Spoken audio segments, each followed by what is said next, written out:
అన్నయ్య నాకు బీజం వేస్తున్నారు. ఆపేయండి.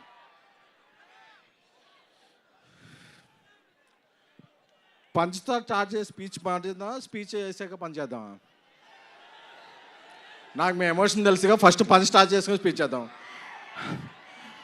పండగ పండగ, రాజస్థాన్ పండగ, పండగ పండగ, ప్రవాస్ పండగ, పండగ పండగ, పొంగల్ పండగ. ఓకే, ఇప్పుడు ఎమోషన్లోకి వెళ్దాం. ఒక 2021 ఎండ్లో అనుకుంటా ఈ సినిమా ఎలా స్టార్ట్ అయిందో చెప్పాలి. పాన్ ఇండియా స్టార్ ప్రభాస్ గారు మారుతి గారిని ఒక లైన్ చెప్పమన్నప్పుడు మారుతి డార్లింగ్ కొన్ని ఇష్యూస్ గుర్తు చేస్తున్నాను, డోంట్ ఫీల్ బ్యాడ్. ఒక సినిమా మారుతి గారు చేసింది అంత గొప్పగా ఇది అవ్వలేదు.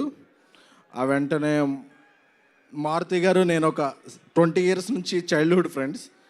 వాళ్ళ ఫాదర్ కూడా అకాల మరణం చెందారు. కొంచెం డౌన్ అయ్యాం అందరం. ఒకరోజు వెళ్ళి ప్రభాస్ గారికి చెప్దాం, సార్ కొంచెం ఇలా ఉంది, నేను ఏదన్నా ఒక మామూలు సినిమా చేసేస్తాను అని ప్రభాస్ గారి ఇంటికి వెళితే నేను రోడ్డు బయట కార్లో వెయిట్ చేస్తుంటే ఒక 3-4 hours తర్వాత నైట్ ఆయన బయటకు వచ్చారు. మారుతి బయటకు వచ్చి, డార్లింగ్ నేను కెరీర్లో ఇప్పటివరకు 10-11 films చేశాను, బట్ నెక్స్ట్ 2-3 years నా బ్రీత్, నా కెరియర్, నా ఫోకస్ ఓన్లీ ప్రభాస్ గారి మీదే అని. ఎందుకంటే ఏమైంది డార్లింగ్ లోపల అని చెప్పా. అదేం డార్లింగ్, ఆ సినిమా ఆడకపోతే మీ తప్పేమైనా ఉంటుందా? మీరు చెప్పిన స్క్రిప్ట్ నాకు బాగా నచ్చింది, మనం సినిమా చేస్తున్నామని చెప్పిన పర్సన్. ఎందుకంటే ఒక్కసారి ప్రభాస్ గారు ఫిక్స్ అయితే క్యాలిక్యులేషన్స్ ఉండవు, మ్యానిపులేషన్స్ ఉండవు, స్పెక్యులేషన్స్ ఉండవు, డిస్కషన్స్ ఉండవు. ఆయన ఒట్టేసి ఒక మాట, ఒట్టేయకుండా ఒక మాట చెప్పే పర్సన్ కాదు. Once a king always a king, is king sized heart. So నాకు అది చెప్పగానే మారుతి నాకు కళ్ళనీళ్ళు వస్తున్నాయి. ఎందుకంటే నేను మారుతి 20 rupees ఫుల్ మీల్స్ ఉంటే నేను 7 rupees, మారుతి 7 rupees, ఇంకెవరన్నా వస్తే 6 rupees ఇస్తే మనం ఫుల్ మీల్స్ చేద్దాం ఫిల్మ్ నగర్లో ఫీల్ అయ్యేవాళ్ళం. ఆ స్టేజ్ నుంచి బిగిన్ అయ్యి మారుతి గారి ఫాదర్కి అరటిపళ్ళు బిజినెస్ ఉండేది. ఈ స్టేజ్కి వచ్చాడంటే మారుతి, అది ప్రభాస్ గారు ఇచ్చిన అవకాశం. So we love you Prabhas sir. ఎందుకంటే ప్రభాస్ గారికి బాగా క్లోజ్ ఫ్రెండ్ మా యూవి వంశీ చెప్పాడు, మా వంశీరెడ్డి, అరే నువ్వు వెళ్ళేటప్పుడు ఏమన్నా స్పీచ్లో ఎలివేషన్స్ ఇవన్నీ అతి చేయకు అని.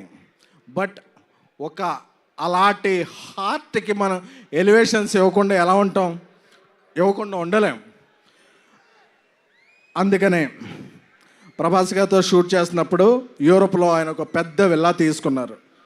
ఆ విల్లా ఎందుకంటే ఒక పెద్ద విల్లా తీసుకుంటే అందులో పెద్ద కిచెన్ ఉంటుంది, అందులో పనిచేస్తాను అందరికీ కూడా. ఎందుకంటే యూరోప్లో మేము పాస్తా ఏం తినలేకపోయేవాళ్ళం. ప్రభాస్ గారి చెఫ్ అందరికీ కూడా ఒక మంచి భోజనం వండి పంపించేవాడు. ఎందుకంటే ఇక్కడ మనం ఎలాగా పనిచేస్తామో ఏంటో తెలియదు కాబట్టి. So we love you Prabhas sir.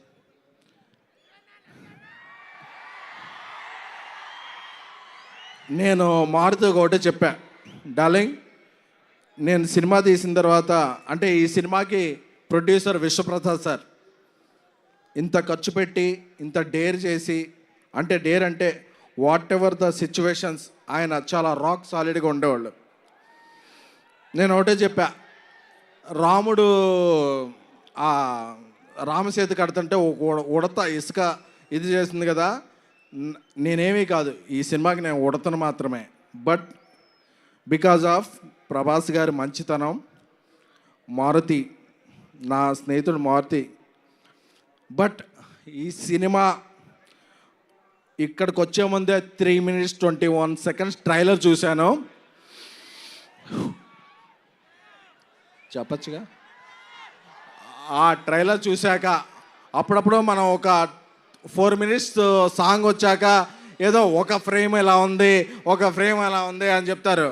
ఆ ట్రైలర్ చూశాక ట్రోల్స్ ఉండవు, మీరు ఫిక్స్ చేసేదానికి ట్రోల్స్ ఉండవు, బుక్ తీసుకునే రూల్ ఉండవు, పాన్ ఇండియా ప్రభాస్ గారి రూల్ మాత్రం ఉంటుంది.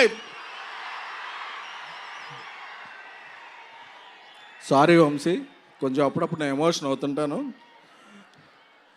మా తమన్ మ్యూజిక్, మా డార్లింగ్ తమన్ మ్యూజిక్ గారి హ్యాట్రిక్ కాంబినేషన్ మహానుభావుడు, ప్రతిరోజు పండగ, ద రాజా సాబ్ హ్యాట్రిక్ అవ్వాలని, అలాగే మా హీరోయిన్స్ మాళవిక మోహన్ గారు, నిధి అగర్వాల్ గారు, రిద్ధి గారు, అందరికీ, అనిల్ తడాని గారు దీన్ని ఇది చేయబోతున్నారు.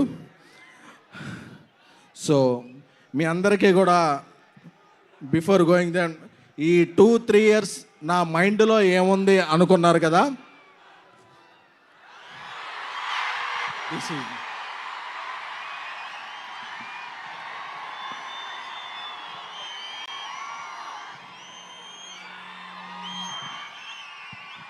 నా మైండ్లో ఓన్లీ ప్రభాస్ గారే ఉన్నారు. ఎందుకంటే is the most lovable person. కల్మషం తెలీదు, ఏం తెలీదు, ఆయన సినిమా ఒక్కటే తెలుసు. ఆయన అందుకే ఏమైనా సరే ఇక్కడి నుంచి అక్కడి నుంచి జపాన్లో కూడా తుఫాన్ సృష్టించగల వ్యక్తి. Love you sir. అప్పుడప్పుడు నేను ఎమోషన్లో కొంచెం ఇదవుతాను. Jan 9th ఎప్పుడో పందెం కోళ్ళ మీద వేస్తారు, ఈసారి మీరు వేసేది డైనోసార్ మీద. Jan 9th రాసి పెట్టుకోండి. 3 hours 10 minutes మాస్ ధమాకా. పండక్కి వస్తున్నాం, పండక్కి చేస్తున్నాం. ఇది ఫిక్స్.